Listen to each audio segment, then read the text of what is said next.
మీ PF ఖాతాలో UAN number ఒకటే ఉన్నా పిఎఫ్ అకౌంట్స్ మాత్రం ఒకటి కంటే ఎక్కువగా ఉన్నాయా? అయితే వాటిని మీరు మర్జ్ చేస్తేనే మీ బ్యాలెన్స్ మరియు సర్వీస్ కలిపి ఒకే దగ్గర చూపిస్తుంది. ఇవాటి వీడియోలో ఎగ్జిట్ డేట్ అప్డేట్ చేసి మరి మర్జ్ ఎలా చేసుకోవాలో చెప్తాను. సబ్స్క్రైబ్ చేసి పెట్టుకోండి. ఇందుకోసం ఎప్పటిలాగే మీ బ్రౌజర్ లో యుఏఎన్ మెంబర్ పోర్టల్ అని టైప్ చేస్తే వెబ్సైట్ చూపిస్తుంది, లేదా direct link description and comment లో పిన్ చేశాను. అక్కడ నుంచి మీరు ఈ పోర్టల్ కి రావచ్చు. ఇప్పుడు ఇందులో పైన మీ 12 అంకెల యుఏఎన్ నంబర్ అండ్ కింద పాస్వర్డ్ ని ఎంటర్ చేసి లాగిన్ అవ్వండి. ఒకవేళ పాస్వర్డ్ ని మర్చిపోతే ఇక్కడ ఫర్గెట్ పాస్వర్డ్ ని సెలెక్ట్ చేస్తే new reset password window open అవుతుంది. ఇందులో మీ వివరాలు ఎంటర్ చేసి న్యూ పాస్వర్డ్ ని సెట్ చేసుకోండి. వన్స్ పాస్వర్డ్ చేంజ్ అయ్యాక ఇక్కడ సైన్ ఇన్ అడుగుతుంది. సెలెక్ట్ చేస్తే హోమ్ పేజ్ ఓపెన్ అవుతుంది. ఇక్కడ మీ యుఏఎన్ నంబర్ అండ్ కింద సెట్ చేసుకున్న న్యూ పాస్వర్డ్ ని ఎంటర్ చేసి లాగిన్ అవ్వండి. ఇప్పుడు లాగిన్ అవ్వగానే ముఖ్యంగా మీ యుఏఎన్ కి లింక్ అయి ఉన్న పిఎఫ్ అకౌంట్స్ లో మీకు తెలియకుండానే మీరు మరొక కాంట్రాక్టర్ కి మారినప్పుడు కొందరు కాంట్రాక్టర్లు ఆటోమేటిక్ గా మీ ఓల్డ్ అకౌంట్ లో ఉన్న బ్యాలెన్స్ ని ప్రెసెంట్ అకౌంట్ లోకి మళ్ళిచ్చేస్తారు. మరికొందరు డైరెక్ట్ గా మీకు ఫైనల్ క్లెయిమ్ చేసి పెడతారు. ఇలా ఉన్న అకౌంట్స్ ని ముందుగానే చెక్ చేయాలి. ఇందుకోసం ఇక్కడ ఆన్లైన్ సర్వీస్ కి వెళ్ళి ట్రాక్ క్లెయిమ్ స్టేటస్ ఓల్డ్ ని సెలెక్ట్ చేయండి. ఇప్పుడు ఇందులో మీ క్లెయిమ్ హిస్టరీ వచ్చేస్తుంది. ఇక్కడ అమౌంట్ సెటిల్మెంట్ కి సంబంధించిన సపరేట్ గా మరియు ఆటో ట్రాన్స్ఫర్ అయిన అకౌంట్స్ సపరేట్ గా చూపిస్తుంది. ఈ క్లయింట్ విషయంలో ఇక్కడ ఒక పిఎఫ్ అకౌంట్ లోని టోటల్ అమౌంట్ ని ఇదివరకే డ్రా చేసి ఇచ్చారు. అలాగే కింద కూడా ఒక అకౌంట్ లో ఆటో ట్రాన్స్ఫర్ ద్వారా బ్యాలెన్స్ ప్రెజెంట్ లోకి వచ్చేసింది. ఈ అకౌంట్ ని నోట్ చేసుకొని పెట్టుకోండి. తర్వాత ఇప్పుడు మర్జ్ చేయవలసిన అకౌంట్ ని తెలుసుకోవడానికి మళ్ళీ ఆన్లైన్ సర్వీస్ కి వెళ్ళి మెంబర్ సర్వీస్ హిస్టరీని సెలెక్ట్ చేయండి.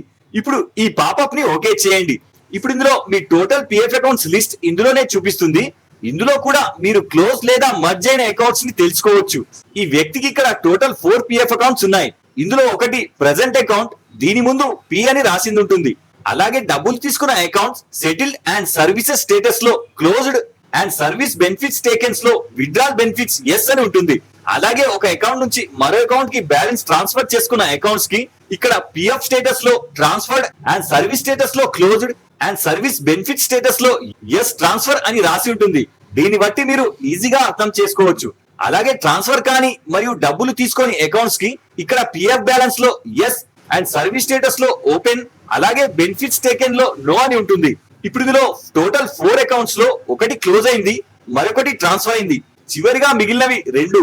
ఇందులో ఒకటి ప్రెసెంట్ అకౌంట్, బ్యాలెన్స్ దాంట్లోనే ట్రాన్స్ఫర్ చేస్తాం కాబట్టి దాన్ని కూడా వదిలేస్తే మిగిలింది ఒకటే అకౌంట్, దీన్ని మాత్రమే ట్రాన్స్ఫర్ చేయాలి.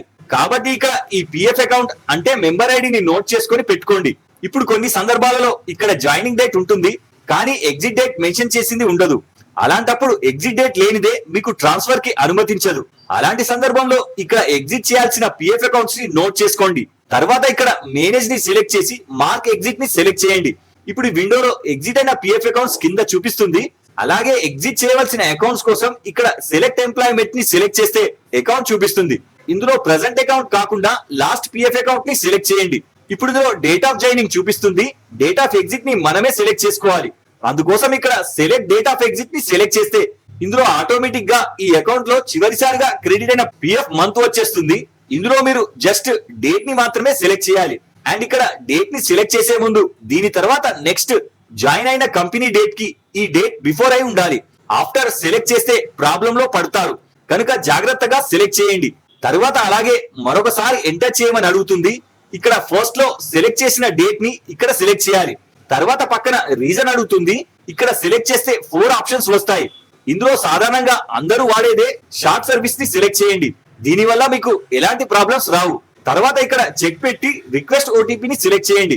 ఇప్పుడు మీ ఆధార్ లింక్ ఫోన్ కి ఓటీపీ వస్తుంది. ఎంటర్ చేసి కింద చెక్ పెట్టి సబ్మిట్ చేయండి.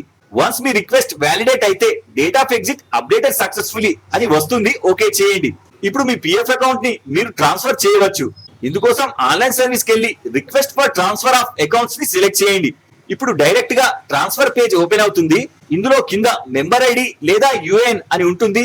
ఇందులో మీరు ఒకే యుఏఎన్ అకౌంట్ లో ఇందాక ఎగ్జిట్ చేసిన పిఎఫ్ అకౌంట్ కంప్లీట్ నంబర్ ని ఇక్కడ ఎంటర్ చేయండి. లేదా ప్రెసెంట్ యుఏఎన్ కంటే మీ ఓల్డ్ యుఏఎన్ వేరే ఉంటే ఆ పిఎఫ్ అకౌంట్ తాలూకు ఆ యుఏఎన్ నంబర్ ని ఇక్కడ ఎంటర్ చేయవచ్చు. తర్వాత పక్కన గెట్ డీటెయిల్స్ ని సెలెక్ట్ చేయండి. ఇప్పుడు కింద పిఎఫ్ అకౌంట్ చూపిస్తుంది. వెరిఫై చేసుకొని ఇక్కడ చెక్ పెట్టి కింద అథెంటికేట్ ఆధార్ ఓటీపీని సెలెక్ట్ చేయండి. తర్వాత కింద గెట్ ఓటీపీని సెలెక్ట్ చేయండి.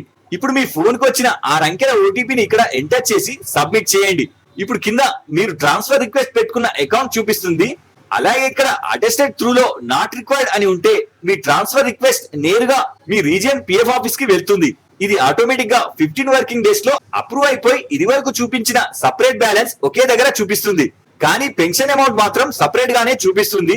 అది మీరు final claim form 10C withdrawal చేసినప్పుడు మీ పిఎఫ్ తో పాటు ఈ అమౌంట్ కూడా వచ్చేస్తుంది.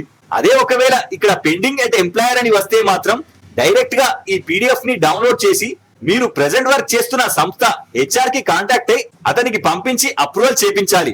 వన్స్ అప్రూవ్ చేశాడని మీకు మెసేజ్ వచ్చాక నెక్స్ట్ 15 వర్కింగ్ డేస్ లో పిఎఫ్ ఆఫీస్ తరఫున కూడా అప్రూవల్ అయిపోతుంది. ఈ విధంగా మీరు మీ యుఏఎన్ కి లింక్ అయి ఉన్న పిఎఫ్ అకౌంట్స్ అన్ని ట్రాన్స్ఫర్ చేసుకోవాలి.